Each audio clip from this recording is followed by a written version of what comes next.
Россия обстреляла Софийский собор, Одесскую киностудию и объявила войну роддому. Америка трещит по швам, армия на улицах легендарного мегаполиса, и это не учение. Оккупанты могут остаться без шахедов, но в Москве, похоже, нашли решение. Еще одна страна открыто вступила в альянс зла. Искусственный интеллект вступает в борьбу за мировое господство. И многое другое. Самые важные и срочные новости, эксклюзивные подробности. Вы смотрите информационный выпуск «Нехта». Оперативно о событиях в России, Беларуси, Украине и мире. Раньше и понятнее других. Все, что нужно знать сегодня. Россия воюет с младенцами, удар по роддому в Одессе и массовый обстрел Киева. Под прицелом этой ночью оказался не склад, не военная база, а место, где появляется жизнь – родильный дом в Одессе. Повреждена административная часть. К счастью, никто не погиб, все успели эвакуироваться, но сама по себе эта атака – плевок в человеческую мораль. Киев не спал тоже. Черный дым окутал город. Для тушения пожаров после российской атаки применялась даже авиатехника. 7 из 10 районов украинской столицы в огне. В МИД сделали соответствующее заявление и призывают немедленно ввести против России дополнительные санкции за этот ужасний обстріл. Я можу просто повторити нашу позицію, що чекати вже немає чого. Потрібно зараз вводити санкції. Уже достатньо Росія зробила і показала 2 зустрічами в Стамбулі, порожніми, на жаль, з їхньої вини, обстрілами і киданням в бій тисяч солдат зараз на Покровському напрямку і в Сумській області. Путін показав всьому світові, що він не збирається просто так завершувати агресію. Методи, якими можна примусити його до завершення агресії, їх 2 основних методи. Це санкційний і інші види тиску на Москву і підтримка України, посилення України. В військовому плані, в економічному плані, в інших сферах. Вместе с тем, Россия повредила Софийский собор, внесенный в список всемирного наследия ЮНЕСКО, своим обстрелом пошатнув свои же скрепы. Ну а также пострадала Одесская киностудия.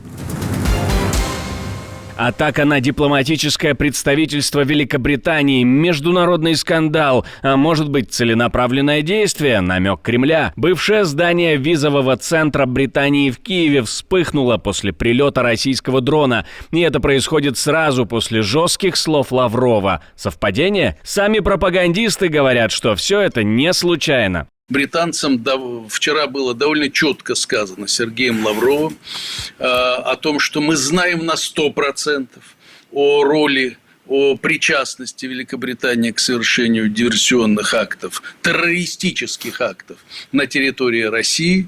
И, конечно же, ответственность за это наступит. И ясное дело, что не только в Киеве эта ответственность будет наступать. Сгоревший визовый центр выглядит не как обычный побочный ущерб. Это уже политический месседж. И, судя по накалу, далеко не последний. Что дальше? Ответ Великобритании. Еще одна эскалация. Или информационная война перейдет в новую фазу. Как думаете вы? Ваше мнение под этим видео в комментариях. Не забывайте написать. Это очень важно и очень интересно. Россия может остаться без шахедов. Мощные удары по заводам, которые производят дроны по иранской франшизе, могут приостановить выпуск дешевых беспилотников «Камикадзе». На кадрах видно, как хваленая система ПВО «Панцирь-С-1», которая должна была защищать завод шахедов в Татарстане, не может сбить украинский беспилотник, который фактически является переделанным легкомоторным самолетом. Ну, то есть довольно несложная цель. Почему так? Почему не справился хваленый «Панцирь»? Поговорили об этом с военным экспертом. То чудо-оружие, которое должны сбивать дроны, оно на самом деле дроны не видит и сбить их не может. Вот тот дрон, который там на этом видео фигурирует, это легкомоторный самолет, у него скорость, в самом лучшем случае 250-300 км в час. И он его по заявленным характеристикам «Панциря» он сбивать должен. То есть, другими словами, вранье в заявленных характеристиках «Панциря». Таким образом, у Москвы не останется скоро мощностей для производства шахедов. Но вместе с тем Россия придумала выход. Дроны им будут будут делать в Северной Корее. Кремль вооружает КНДР передовыми технологиями. Северная Корея поставляет пушки, ракеты и людей. Глава украинской разведки бьет тревогу и говорит, на кону ядерный баланс в Азии. Потому что Москва передает Пхеньяну передовые военные технологии, в том числе те, которые касаются ядерного оружия. И это уже не только про войну в Украине, это угроза всему региону, в первую очередь Южной Корее и Японии. Один из примеров технологии производства беспилотных летательных аппаратов. Другое технологическое решение – это, я уже рассказывал вам о баллистических ракетах КН-23. Ракеты, которые были поставлены в начале сотрудничества между Россией и Северной Кореей. Летели с отклонением в несколько километров, но сейчас они точно попадают в цель. Это результат совместной работы российских и северокорейских специалистов. Как это поможет России, насколько сильно перевесит чашу и как на это реагировать, об этом с военным экспертом Павлом Нарожным. Ну, тут причин несколько на самом деле. То есть, во-первых, Северная Корея находится очень далеко от Украины. И, если мы говорим о том, что у нас там была возможность ударить по Татарстану, это там 1300-1500 километров от границы Украины и России, то ударить по Северной Корее, это практически нереально. Кроме этого, в России, как это ни странно, не хватает рабочих рук. У них очень низкая безработица. То есть это говорит о том, что всех, кто смогли работать, их всех отправили на военные заводы. При этом не забываем, что значительное количество людей, там речь идет о нескольких миллионах людей, это интеллигенция в первую очередь, это там айтишники, они выехали из страны. То есть те самые кадры, которые нужны для военной машины, они выезжают из страны. Америка на грани раскола и революции после того, как на выходных президент без согласования с губернатором направил 2000 нацгвардейцев. В дело вступают военные с боевым опытом. Морпехи из 2-го батальона прошли подготовку по подавлению протестов и контролю толпы. Официально для защиты федеральных зданий, на деле для демонстрации силы. Штаб губернатора штата назвал действия Трампа безумной эскалацией и предупредил: «Мы не дадим использовать армию против мирных граждан». Президент США устроил шоу на всю страну. На глазах у журналистов заявил, что на месте своего советника Тома Хомана он бы арестовал губернатора Калифорнии Гевина Ньюсома. Причина – мешает ловить нелегальных мигрантов. Я бы не назвал это восстанием, но это могло привести к восстанию. Я имею в виду, что это было серьезно. Вчера вечером было нанесено много ущерба. Я внимательно следил за этим. Национальная гвардия проделала потрясающую работу. И, кстати, полиция также работала очень усердно.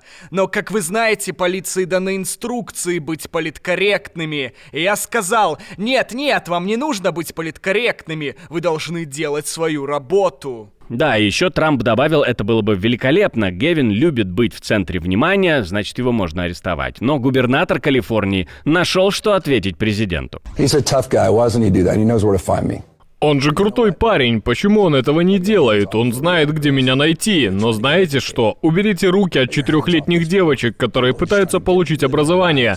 Не трогайте этих бедных людей, которые просто пытаются жить своей жизнью, пытаются заработать на жизнь, платят налоги, живут здесь уже 10 лет. Страх, ужас, что это за человек? Приходите за мной, арестуйте меня, давайте покончим с этим, крепкий орешек. Тем временем протесты против миграционной политики превратились в уличные бои. 27 человек арестованы, полицейских закидывают камнями и бутылками с зажигательной смесью, в офицеров стреляют фейерверками, на улицах грабежи и хаос. Австралийская журналистка и британский фотокор ранены. Толпа жжет флаги США и скандирует антитрамповские лозунги.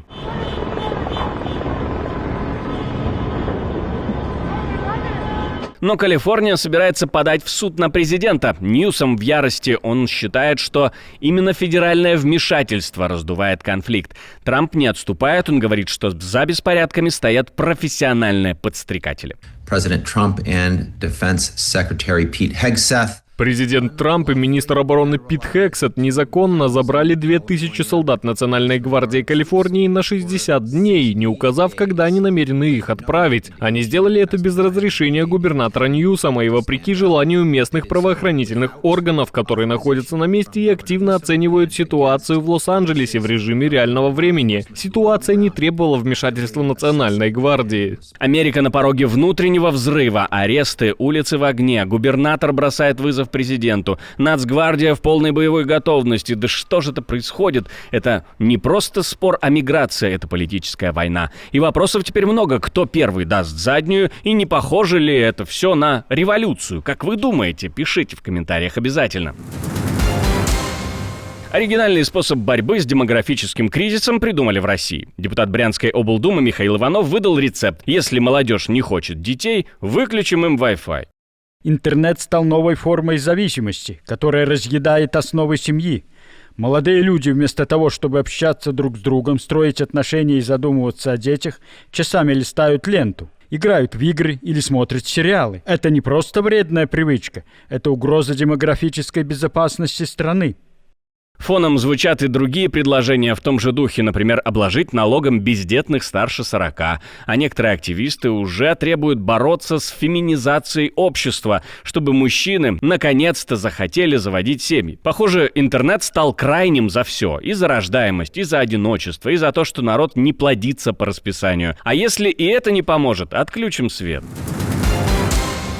Искусственные интеллекты устроили реальную мясорубку за господство над миром. Прямо сейчас они начинают борьбу за мировое господство. Играют в настольную игру «Дипломатия», где в ход идут обманы, заговоры, предательства. Все топовые нейросети Gemini, Claude, Opus, DeepSeek, OpenAI сражаются друг с другом в легендарной настольной игре. Это прообраз Hearts of Iron или цивилизации и всего, где ты строишь империю и уничтожаешь врагов. Но тут главное не танки, а умение договориться, обмануть и всадить нож в спину вовремя.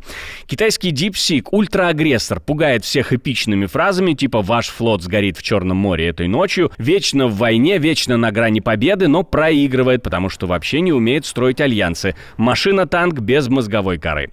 Claude 4 Opus, Антропик, она еще называется, святой среди демонов, принципиально не врал, не нападал, все пытался всех помирить. В итоге главный лузер, над которым издеваются даже мирные нейросети. Он такой, знаете, школьный, хороший мальчик среди банды уголовников. Gemini — это искусственный интеллект от Google, почти гений, пишет четкий план на игру, действует хладнокровно, дипломатично и без истерик. Но всегда на шаг позади. В одной игре почти победил, но его подставил союзник. Кто? OpenAI, ChatGPT, чистое зло, обман, манипуляции, коварство — это его стихия. Спокойно убедил другие нейросети, что хочет мира, хотя такой опции не было вообще, устроил альянс против лидера, а потом сам же предал напарника и выиграл. Все это происходит в прямом эфире на Twitch. Можете принять участие.